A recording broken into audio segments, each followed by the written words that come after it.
The Empowerment Show aims to equip individuals with the necessary tools, knowledge, and confidence to make informed decisions and take control of their lives. It also focuses on ensuring access to essential resources and the opportunities.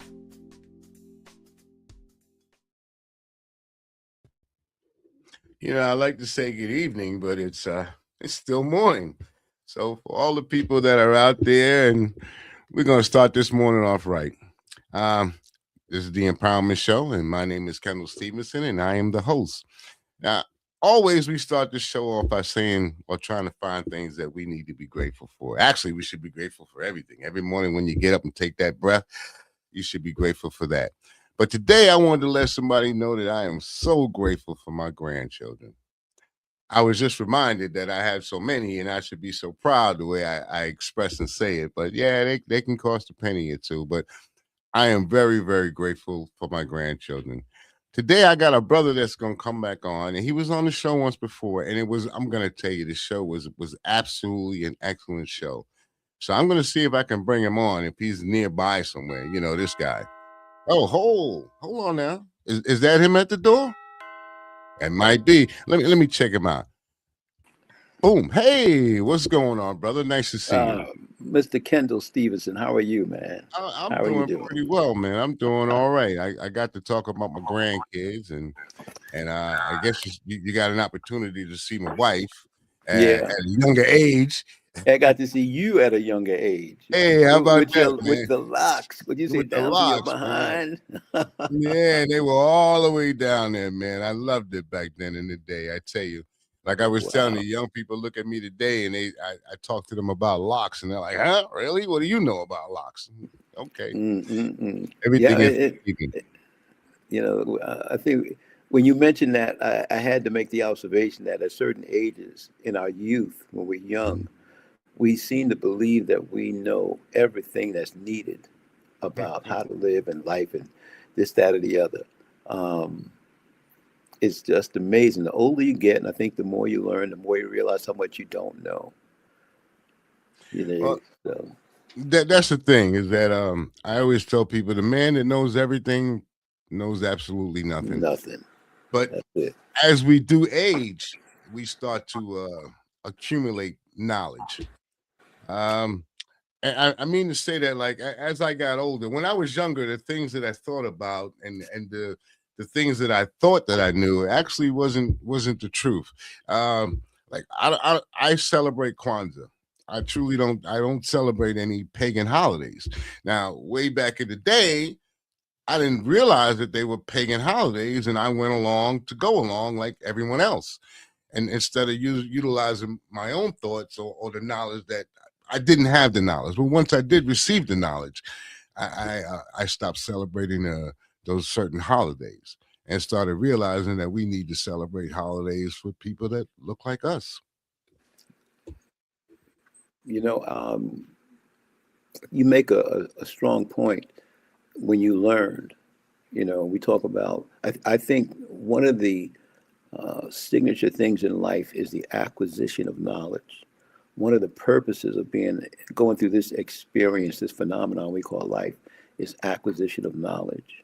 And when you look deeper, some of the things you find are just so powerful, and how they can increase your awareness and the way you view the world and the way you operate in the world. Hmm. You know, the thing, one of the big things for me is racism. Um, I told you during our last show that I studied psychology at a time when the people that I looked up to for information and knowledge said, "Oh, study architecture or engineering or technology." Hmm. But for me, psychology is a technology of the mind, and I look at the ways in which racism operates. And we are so thoroughly saturated in a racist society, honestly, that we think that it's always been like this. And the fact of the matter is that the concept of different human races is a very recent development in the course of human history. It's only about 400 to 500 years old. You hear that? And before that time, people from the African continent contributed to the world's trade and culture and art and technology and science to an incredible extent. You dig? And I got to share this with you before I forget it. A lot of times you will hear Europeans say that Egyptians were white. Ha. Well, here's the definitive stop to that. There was this brother. He was a anthropologist from Senegal. His name was Sheikh Anta Diop. He did his doctoral dissertation, I think, in 1954, before some big elite European, awarding of degrees educational institution. And his thesis was based on him having collected skin samples of the pharaohs. He had been allowed to collect skin samples from the mummies of pharaohs, and he examined them for melanin density. You hear? And the density in those skin samples was exactly the same as it was for what the people from the nations that we now call sub-Saharan Africa. They were the same. They had the same amounts of melanin as people like me and you. You hear? No doubt. So, and that ends all argument about that, in my estimation. But they insist. You notice how all the statues have the noses broken off? Yeah, those are. But I think the Greeks did that. I think that must have been Alexander the Great when he's sliding through Egypt doing his dirty or doing his due diligence. I've heard both ways about Egypt, about the Greeks. A lot of Greeks spent time in Egypt. Okay, a lot of them. And initially they were, from what I understand, generous in their acknowledgement, of the contribution of Africans to science and knowledge. In fact, that Pythagoras never named his theorem the Pythagorean theorem. It was named for him long after he had passed. And Pythagoras spent 25 years studying in Egypt. And he adopted something he brought back to Greece, something called the Egyptian rope method, where they would go out into the desert, put a stick deep into the sand, and when that stick cast no shadow, they knew that the sun was directly overhead. And in time, was this a way of telling time? Was this for them a way of telling time? What they did, they triangulated. They tied a string around that stick and marked off a circle. So when the sun is directly overhead, that's point A. The stick in the ground is point B. And the point on that circle traced in the sand was point C. So you had a triangle, perfect triangle. And that's essentially how the Pythagorean theorem came about. I don't remember specifics, something about two sides equaling the opposite side and all of that. But well, that's the theory. Isn't that the theory? Yeah, that's it. But, there's so much that we are just not aware of regarding ourselves. And I hate to just run on, but sometimes my mind just runs away with me.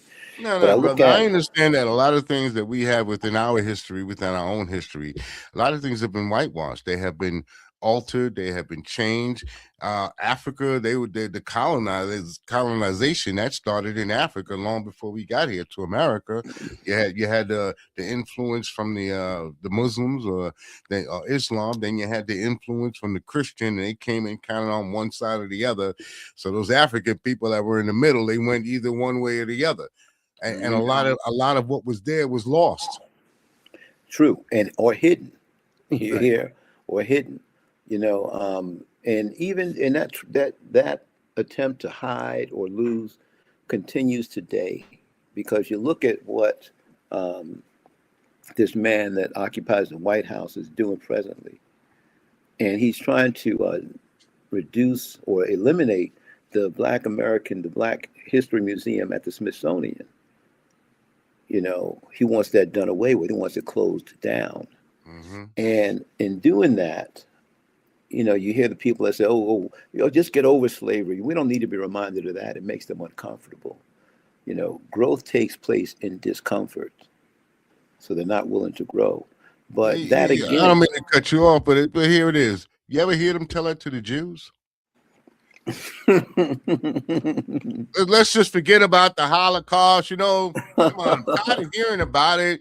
No, you guys were victims, and we don't want to go down that road anymore. I don't hear them Man, tell that to the Jews. And here it is. How long was this Holocaust?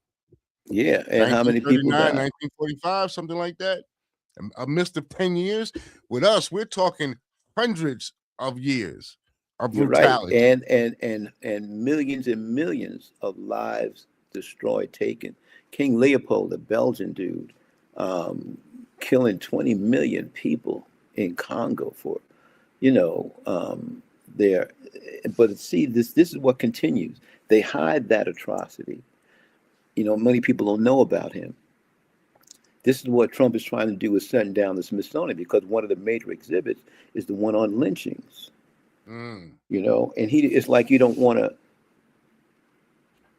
look at your grotesque, inhumane, almost demonic behavior. You hear? And the elements that contributed to those atrocities back then, those lynchings, those horrible,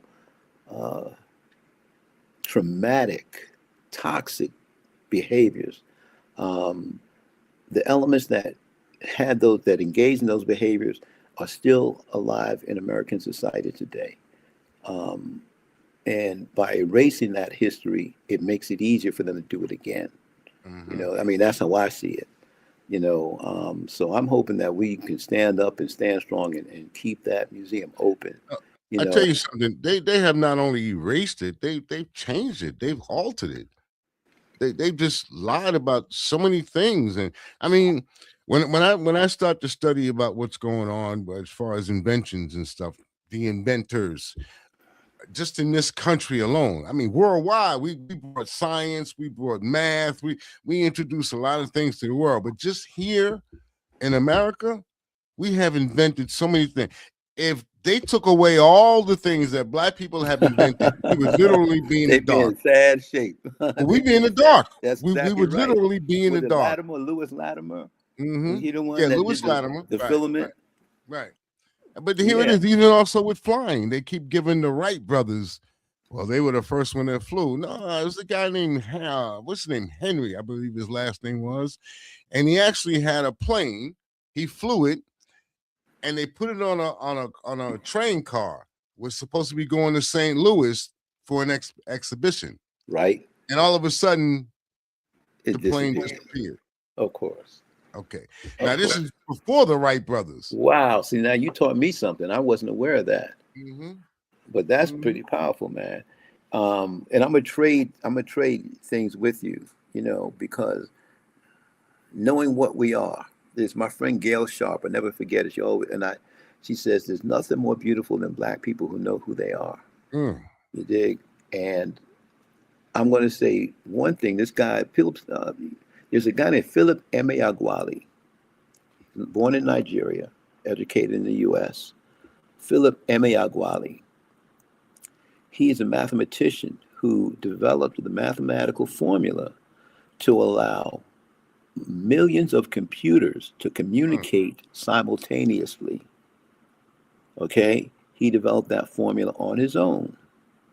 It allows millions of computers to communicate simultaneously.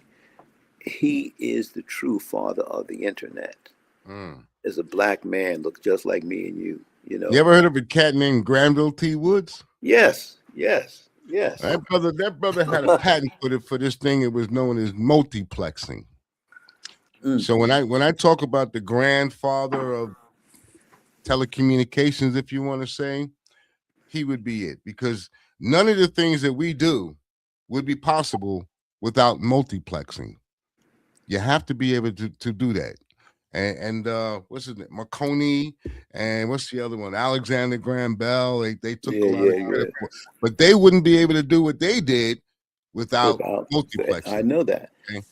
So I talked to this cat. I like not talk, but I talk about this cat, Granville T. Woods. And this brother was, oh my God, the things that this man have introduced to this country and brought into this country and invented into. When they say Bill Gates, they should say his name too. Oh, but but we know why they don't. Yeah. You know, the narrative of racism demands that we are stupid, Mm-hmm. um, that we are sex driven. You know, someone we're robbers. We have no morals. And in my estimation, in all honesty, what I've noticed is that there's this thing in psychology that they call projection, where Mm. you say about other people the uncomfortable things that are true about you. Oh, you mean Donald Trump? Well, yes, this is you know, and I mean, some of these are just my speculation, my observations, or whatever. But for one, uh, they talk about us being stupid. So what happens socially? A lot of us um, spend a lot of our effort, a lot of our time trying to prove that we're not what they say we are, Mm-hmm. and that in itself is a distraction. We're still dancing to their tune, trying to prove to them we're concerned with what they think. So we're trying to prove to them what we are, that we're not that way, that you believe us. And it don't matter because it don't change nothing. Mm-mm. You hear? And I'm thinking that we need to begin to turn our attention inward and look at just being what we are, just being what we are. You hear? Look, now Amongst the, some people may get in my case, or they may say that I'm wrong. I mean, hey, everything is subjective, right? So integration. I yes, I'm kind of on the fence with this integration thing, and I'm only that way because what do we get out of integration? The only thing we got out of integration is that we became more segregated amongst ourselves. That was one. Then the other thing is those people that wanted to emulate, they got that opportunity. But why would I want to move into a neighborhood where they don't want me? They want to burn down my house and burn crosses in front of my yard. I mean, think about the mindset of someone who wants to move into that area. Why do I want to go to a school that's going to make sure that my education is inadequate? That I'm not going to get the proper education that I've been receiving, because when we were so-called segregated, we had our own buildings, we had our own stores, we had our own communities. We circulated money throughout the community. So once you circulate money throughout the community, it's only going to grow. So when integration came around, hey, I can go to Macy's, I can go over to Gimbals, I can go over, and that's where the money went instead of staying within our own community. It Mhm. just seems different to me. I look at the people back from the 1950s, 1960s. I guess that's my time period, telling my age, right? Mhm. But I just look at the mindset of the people back then. They didn't tell their children college is not for everyone. I didn't hear that back then. When I was growing up, it was like, you're going to go to college, you're going to go to school. Now, school, you don't want that to get in the way of education. So that's where we got messed up around, because we started going to their schools, and we started losing out on the proper education that we should have been receiving. They didn't want to teach us about self, and what they did teach. When I was growing up, I used to hear the kids talk about, they would call each other the booty scratcher. Remember that?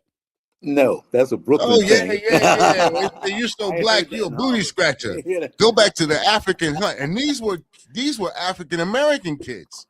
Oh yeah. Okay, you got African American kids, even to today's time, they have these little tests, if you want to say. So Hmm. they would put a black kid, a white kid, put them in a room, and they take these dolls, white doll, black doll. So they would say something like, "Well, which one is the bad doll?" They would tell that to the black Hmm. person. Right. They point to I the forget black the doll. doctor's name. Clark. Dr. Yeah, yeah. Clark did that. But they, Yeah. they redid it again in the 2000s to see how it Did would it work every 10 again. years. Yeah, yeah. So now they looked at the black kid and they said, "Well, who was the bad one?" He pointed to the black one. They said, "Who was the ugly one?" He pointed to the black one. They said, "Who was the dumb one?" He pointed to the black one. And then when he was asked, why did he say these things? He said, because he's black. Yeah. So still in today's mindset, white is pure, pure as a Right. driven snow, and black is bad, like the black cat. Well, here's the thing with that. In those initial, that's the black doll, white doll experiment. The Mm-hmm. thing is the powerful part of that, if you ever watch any of those films, is when they ask those children, which is the doll that looks like you? Which Mm. doll is you? And that's when you see the crush. And that's when you see the beginning of that self hate. Okay, because you said, wait a minute, I'm smart. Wait a minute, I'm good. Sorry I'm about not that. a bad My person. wife is trying to get in contact with me. I sent mine upstairs. So. Oh, did you? Oh, I hear you, boss. Nah, but, mine but, is at work, and she was trying to don't, get. Oh, here she go again. I better answer this here, yeah, brother. go ahead, man. Do what you got to do. Continue on what you're speaking about. I lost my train of thought. But, doll, self-hate. Um, we try to fight against it. And one of the ways in which we have fought against that self-hate is just going back to that experiment, black dog, white dog, which one looks like you? And you say, wait a minute, I'm not stupid. I'm smart. I'm good. So I must be white. So then we try to assimilate or be embraced by that component of our society. And that's what I think happens to people like, well, you know the ones I'm talking about, the Supreme Court guy and Ben Harris and, all of those, what's their name? I don't remember their names, to be honest with you, Tim Scott.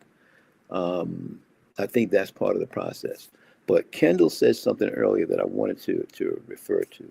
He spoke about the success when we were segregated.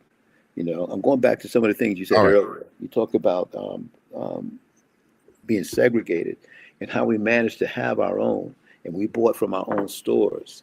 And yes, the more times money circulates in a community, the more affluent that community. And we have had successes. You heard me say this in the last time we talked. And they always act to destroy those successes. Okay. And here's the deal.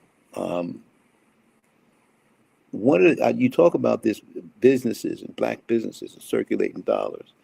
I am very much interested in re-energizing the local branch of the NAACP. And I'll tell you why.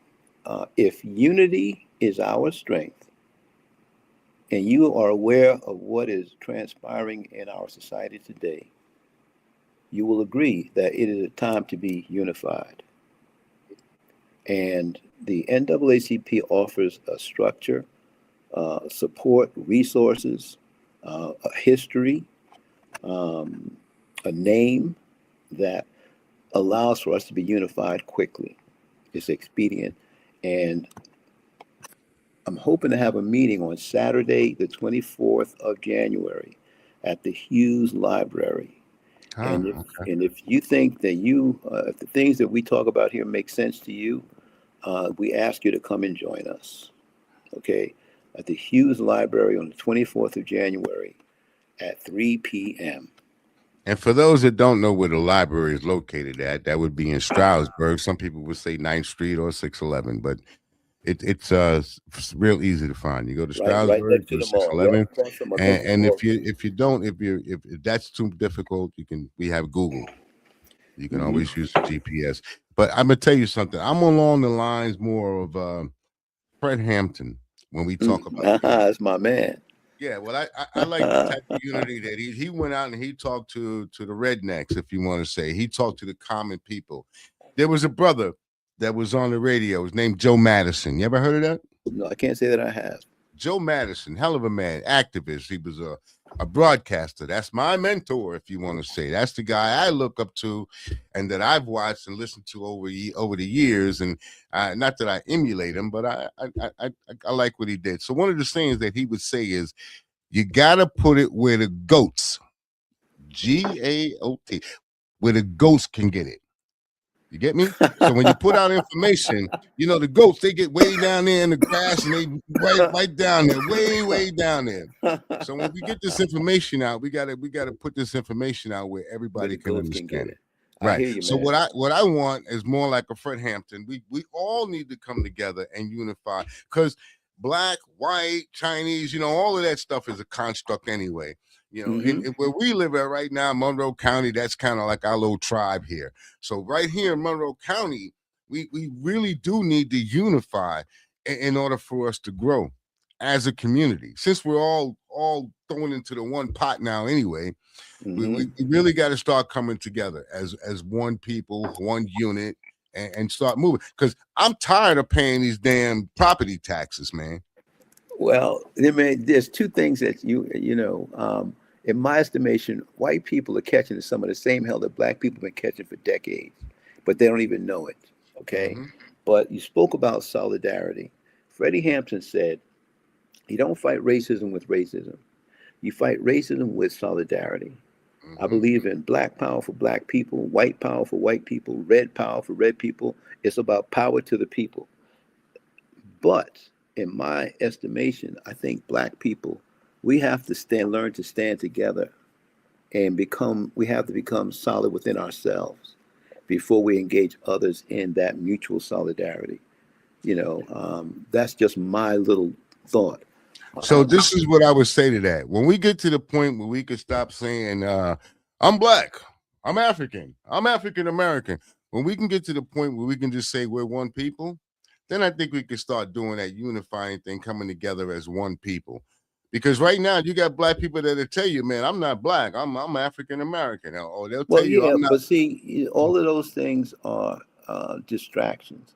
Yes. I say black. You ever see that thing Smokey Robinson did on YouTube? Oh, please. He pissed me You off know, when I watched that. what's Smokey Robinson on being black, Yeah, he right? pissed me off a I little bit love that. about that. What pissed you off about it? Okay, so when he decided that he wanted to say that he was not black, and those people over there in No, he didn't say Africa, he was not black. yeah, he said those people over Then there in that's Africa, not the they one I'm got nothing talking to do about. with us over here. That's not the one I'm talking about. Okay, well, the one that I listened to, he was saying that he didn't, those people over in Africa, they didn't come over here and try to help us when we were going through struggles. Well, I'm So forth sorry and to so hear him on. say that. I'm sorry to hear him Yeah. say that. And you know, there are people who make decisions based in emotion and people who make decisions based in reason. And guess who has the better life? Okay. The one who does it with reason. Right. So here you something similar happened in my estimation with that you try to separate with Latinos here in the US. I'm sorry to hear that Smokey said that our native brothers in Africa are not connected to us. Mm-hmm. I don't see that at all. I say I look for connection everywhere. You Me too, hear? brother. But we had a similar connection. I don't know what it was like in Brooklyn. I think it was pretty similar actually, but I know what it was like growing up in Harlem in the late '60s, early '70s. I was in my teens, early teens, and we shared with Latinos. We shared our soul. They were our brothers. We were playing conga in the park. Pop handball, baby. Yeah, doing all of that, sharing music, sharing food, plantanos and collard greens, they were calling it, Those you you get out know, there in the park and with the and it congas was and cool. And everybody all was of a all into sudden, it. well, it wasn't even all of a sudden. It was what they used to say, because they, just like that black dog, white dog, everybody is taught to hate black. Mm-hmm. Everybody the world over is taught to hate what we are. You hear? Mm-hmm. And so even when these people were so close to us, they were still persuaded by they have a thing in Latinas en la familia que si mi abuela está diciendo mejorar la raza. Mm-hmm. Grandma's saying improve the race, marry white. Yep. You hear? And this And is why a lot of Spanish speaking people, they don't speak Spanish. Their kids only I speak know they English. want to be. Everybody wants to be embraced by the Well, who wants European to be on the component. loser side? That's what I could just say. And and I say that to say is that even black people that were born here in this country, never left this country, about 95% of them, first they say I'm Native American. That's one of them. Then the other one is that I'm Spanish. I come from Santo Domingo. I come from Panama. I come from Yeah, Cuba. Right? All of these, they want to be because everything else, but they don't want to be black. of Not course. realizing that black, we are the global majority. There are more people on this planet that look like us than them. Then how do we change that conviction? How do we change that perception?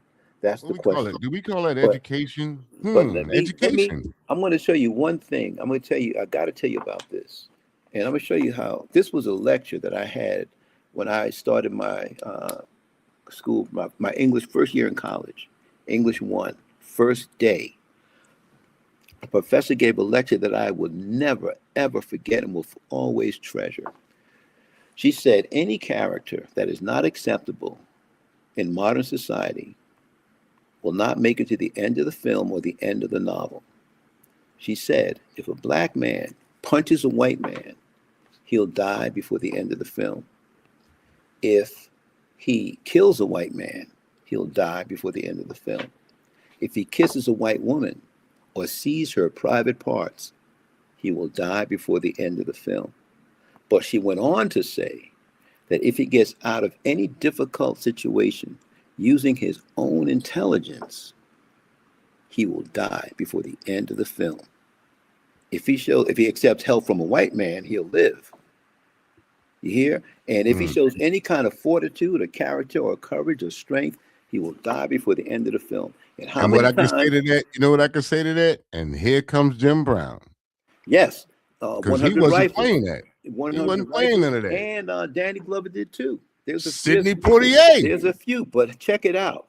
Out of the hundreds of thousands of films that are produced, in how many of those heroes at the end of the movie, the guy riding off into the sunset on that bad horse with the pretty woman and the bag of gold looks like me or you?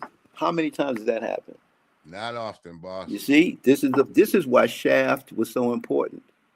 This is why Superfly was so important. Man, Superfly, me and Superfly. Okay. And after I watched Superfly and I had to break it down, Shaft maybe, yeah. Superfly, not so much. Superfly to me that was the true black exploitation. And when they talk about hypersexual, that was in the movie. Drug dealers, that was all in the movie. As a matter of fact, the movie was based on a drug dealer who supposedly wanted to get out of the drugs, right? Right. But even him, he was high yellow with long hair. Yep, you're right. I can't deny it. And all of the women, they got the process. A couple of them have pros. But basically, this was about killing each other, selling drugs, didn't have a problem calling each other by the N-word. That was a common thing. I can't disagree with you. In Harlem. I can't disagree with you. Bumpy Johnson didn't even do that. Bumpy Johnson was a real gangster, and he wouldn't even do that. Oh, boy, you're talking right? stuff. Yeah. Come on, right? I hear Bumpy you. Bumpy Johnson would not do that. Listen, man, I don't disagree with you.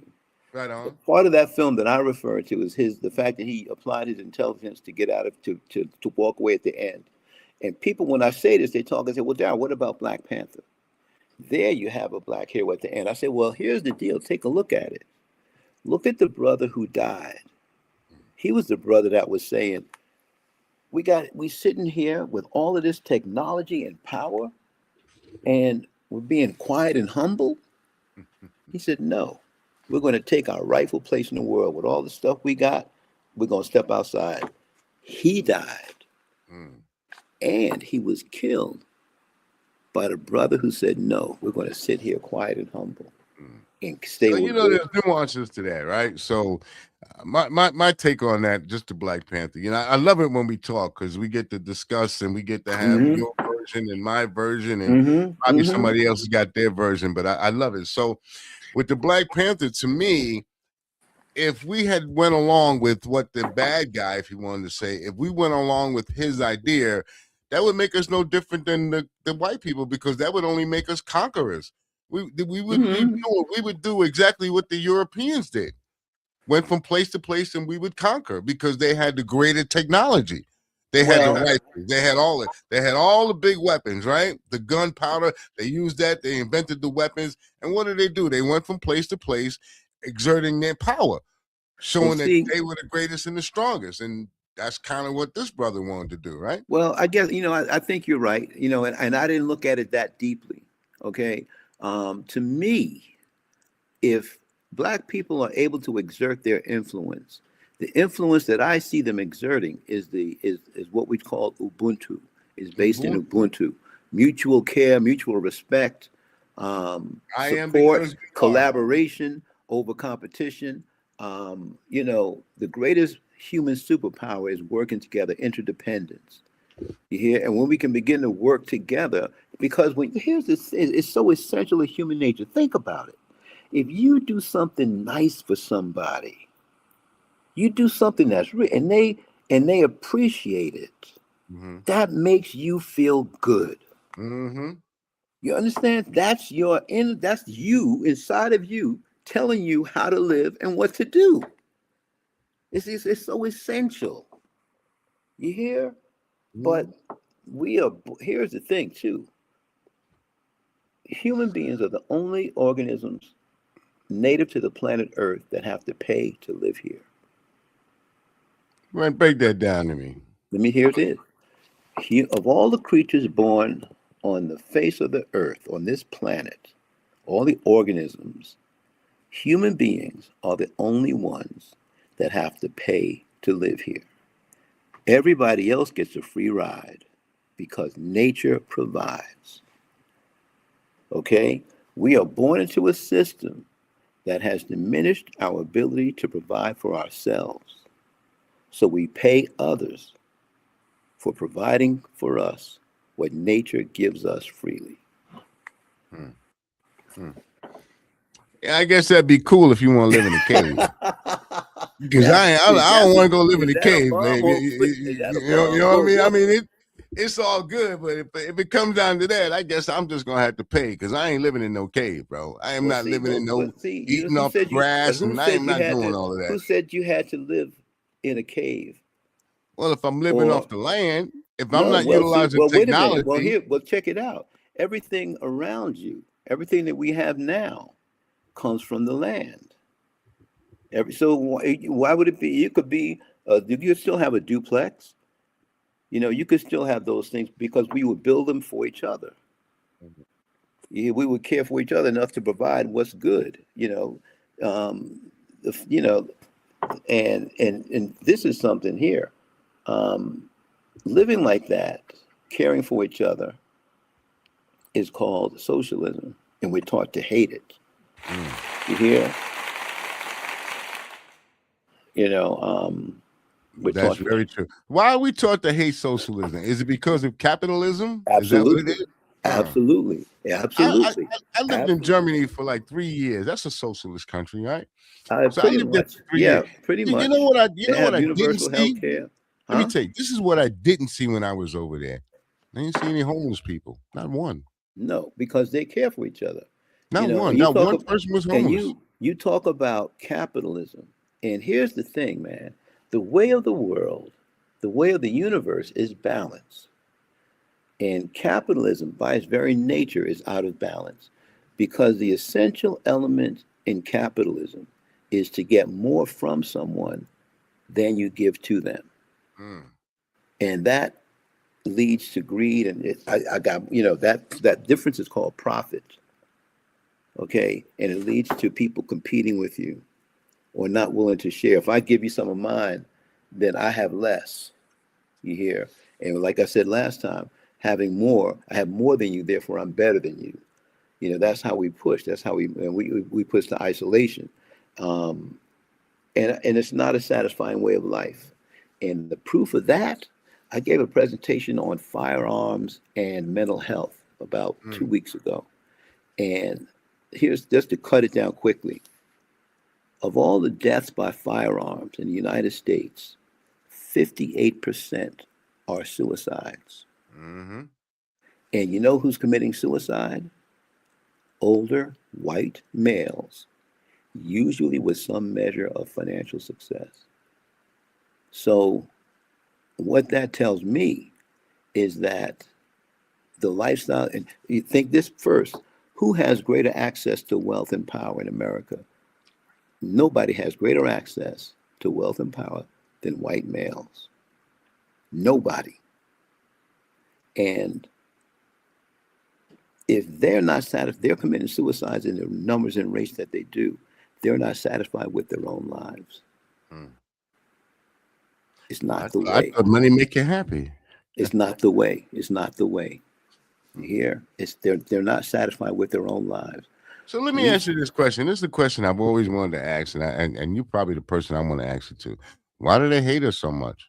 I mean, they got all the money, Melody, Doctor, they got what's her all the name? money, they got Francis all the Welsing. control, they Francis got everything. Welsing. You know Mm, what it is? I told my grandson, I said, they hate us because they love us, but they can't be us. mm, You hear? Francis Welsing called it melanin envy. You dig? And imagine if you see, they teach that they're superior. Alfred Adler, a contemporary of Sigmund Freud, father of psychology, said that superiority complexes are based in inferiority complexes. The people that preach the loudest about white superiority, if you look at it from an analytical Freudian kind of perspective, their own science, they're really inferior. They feel inferior. If you run in a race with somebody and you think you've been telling the world that you're better than them, you're faster, you know you are. You run your race and you win. You don't worry about nothing. If, on the other hand, you suspect or believe that your opponent is better than you, and you've been telling the world that he's not, that you're the better one, you will, and you run that race, you try to knock him off stride, you throw obstacles in his path, you do everything you can to keep him from being his best because you're afraid that his best is better than yours. If they were really, if they really believed that they were superior, they would leave us alone. They would leave it. They wouldn't bother with us. Well, what is that? The three things. What is that? There, the id, the ego, and the superego. Does that Yeah. fall into one of those Yes. categories? Yes. Yeah. That's that's Freud stuff. Mm-hmm. Hey, psychology 101. A million Yes, sir. years ago, I mean, listen, I know, but these are some of the observations that I have. These are things that, in all my life and time, considering these things, these are some of the things that I see. It's just crazy, man. You talked about going to school, and going to their schools. And part of the process of being a good black parent was sending your kid to a private school, to a good school, because you didn't want to have that public school education. I'm sending my kids to a real school. But what we didn't think about was what those children would encounter there. Especially if they were there, like the limit, if there were only 1, 2, or 3 black kids in the whole school or in the class or whatever, they were under a lot of pressure. Sometimes it may have done a lot more harm than we had ever wished it would have. But excuse me, like it's on. And I tell you what else happened during that time period. A lot of the black teachers that were very good teachers, some of them were professors and so forth. They were teaching younger kids. They lost their jobs. They got ousted during that integration time, and they were replaced by white teachers, primarily female white teachers. So this is now we got white people trying to teach black people. It just doesn't work because what are you going to teach them? You can't teach them how about themselves. They teach you how to fit into their society in the way that they emulate. want you to.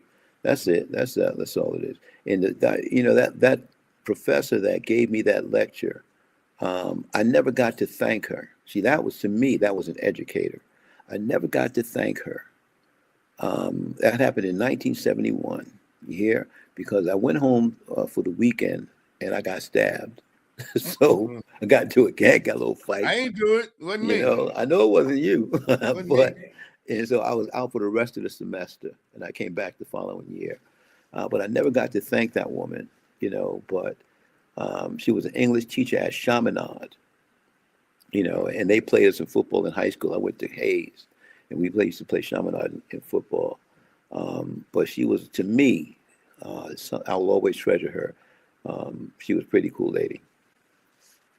I don't have too many teachers like that I know about anymore. Most of the teachers I had were garbage. A lot of the learning and teaching that I did later on in life, and that was after I learned how to read. I already discussed that to you about. Yeah, well, you know what? Let me tell you, man. I said this to you before, and I want to say it again. That is self-determination, and that's the spirit. That's the essential part of being a human that carries people forward. Is facing discomfort, facing what is not easy.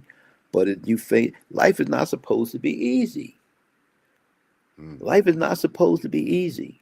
You're supposed to go through, I want to curse here, you're supposed to go through hard stuff, and come out the other side and look back and say, yo, I did that. I'm all right. I'm enough.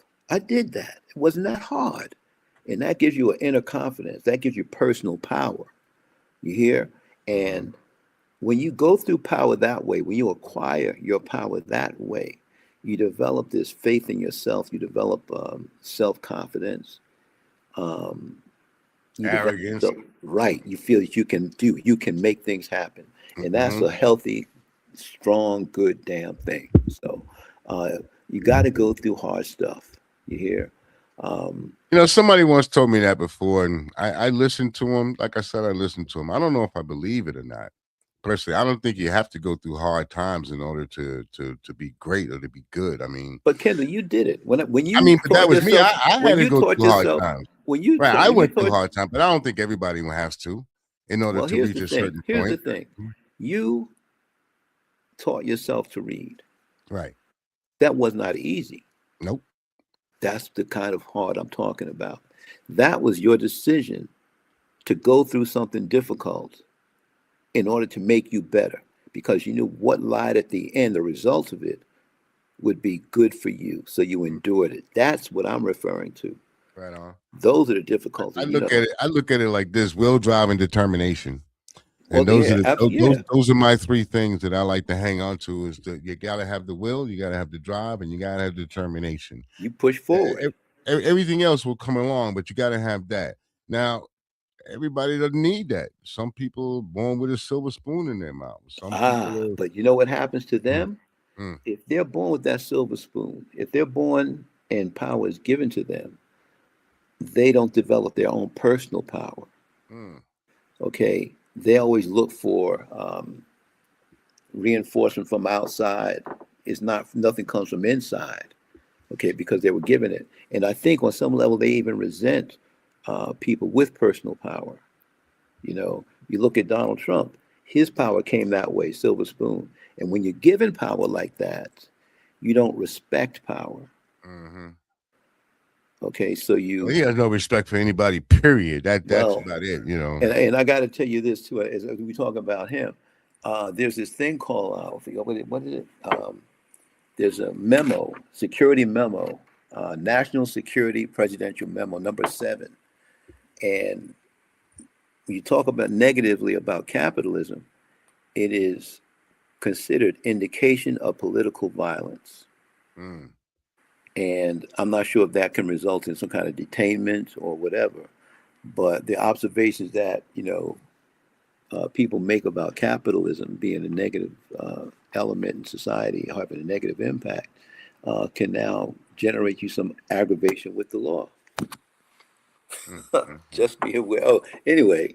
What Uh, happened? What happened to freedom of speech, man? That went oh, out the window too, huh? Didn't you hear that thing Trump said? We ended freedom of speech. I heard him. Yeah, I we saw a gave up. You headline. know what we did? I saw the We gave up. headline. We gave up our freedoms. A lot of them voted, as you said it, with their emotions. So we gave up our freedoms for what we call security.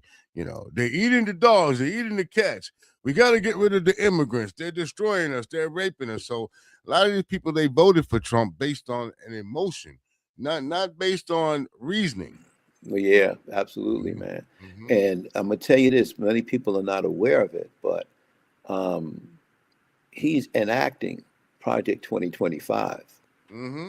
Okay, Project 2025 called for laying off, getting rid of the Department of Education. Okay, it talked about reducing the federal workforce, and people don't realize that Black people were targeted because Blacks are overrepresented in the federal workforce. At least they were, because we couldn't go out. The companies weren't hiring us, and in our own communities, you heard them say, "Go get that government job, get a government job," right? You hear? And so people sought work in the federal government. That's why DEI came about, affirmative action, because the corporations weren't hiring us. So when he laid off with Doge and Musk, when he laid off huge numbers of federal workers, we got impacted. I mean, adversely. Um, so we just got to do our own. We got to create our own. Well, this has been a plan that's been going on for a minute or two. Some people may say conspiracy, whatever, but I look at it like this, man. We became integrated. So why that stopped the fight? And a lot of us became complacent. Why? Because we were able to get those government jobs. We had some advancement, yes. Brother, don't you remember when they declared the civil rights down there, right down by the state building on 125th 25th Street? Street. My man, they came out and they were giving out applications. Here. And Yeah. the people that were out protesting stopped protesting. And they went I and got got to those applications. listen. But here's the thing: all those protests did generate some positive changes for us. Mm-hmm. Um, I went to college for free. Wow, you hear? I went to college for free, and got kicked out. you know, uh, Came back and finished my education, and came back and getting kicked out was one of the best things that ever happened to me.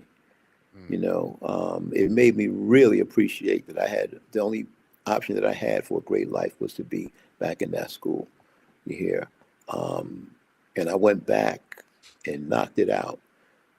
But like you heard me say it before. Each of us goes through life in our own way and at our own speed. You know, your path is your path. Live it, follow it, uh, do the best you can. I think that's about it, man. Do the best you can. Or You at least dig? be the best you can, right? I'm here. Yeah. I'm disappearing on you, brother. I just like to let people see your face so they know who you're talking to. You're out Man, there in the forefront, and that's what they see, and it addresses the audience. It's not that I'm trying to disappear on you, just that we do have an audience in front of us, and people do watch. So I like them to see your face when you're speaking, so you can address them directly. It makes it easier. well, Makes it. I tell you, Kendall, I appreciate being on your show. Um, I appreciate the opportunity to share some of the observations and thoughts that I have. I don't think that I'm alone in some of the things that I think. Um, I speak about them. I want to write about them, but I'm trying to live the best life that I can. Plain Mm-hmm. and simple, man. There's in psychology. There's Erickson, two of them actually, and one of them has this thing he calls stages of life and blah blah blah, and they're contrasting. And at the end of your life is called you face your ultimate demise with integrity or despair.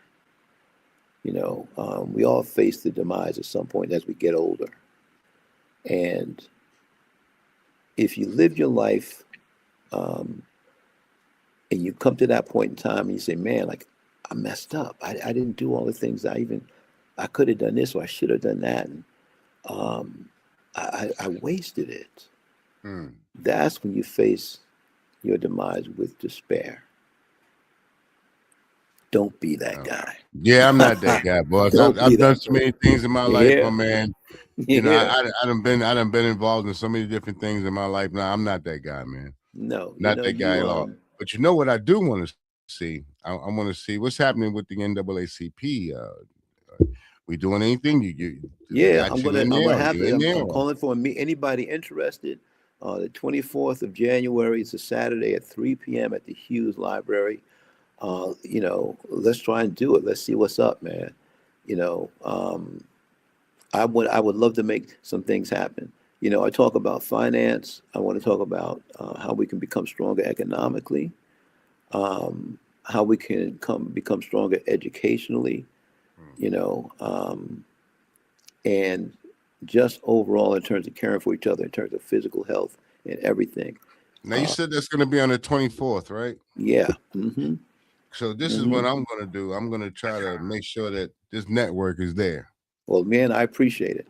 So You maybe we know, can come down and we can actually record your session live. Put you out okay. there now. Talk to your neighbors, talk to your friends.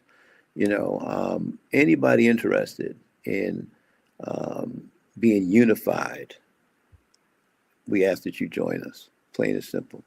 Well, Plain and simple, man. And I appreciate the shout out too, man. right on, brother. All right, so we're just about at the end of the show. We do about a half an hour, but we don't roll all the way into an hour, but it's all good, Okay. man, because the brother's got a lot of good information to put out. But as again, we're gonna end this show. And my name is Kendall Stevenson, and I am the host of the show. And thank you guys for tuning in. We hope you tune in again. Don't forget Mondays. We have Mental Health Mondays with Hope. Please tune in. On Wednesday, we got Jeannie, and she's all about her business. Now she gets into financial literacy, she gets into entrepreneurship, and that would be with the Latin Next Business Group, I believe it's called. But she has it down packed. But again, she gets into financial literacy and she gets into entrepreneurship. So those are two shows you guys want to check out. Hopefully you enjoy them. If you like, please hit the like and subscribe button. Again, my name is Kendall Stevenson, and peace, as my man would say, Hotep. Peace.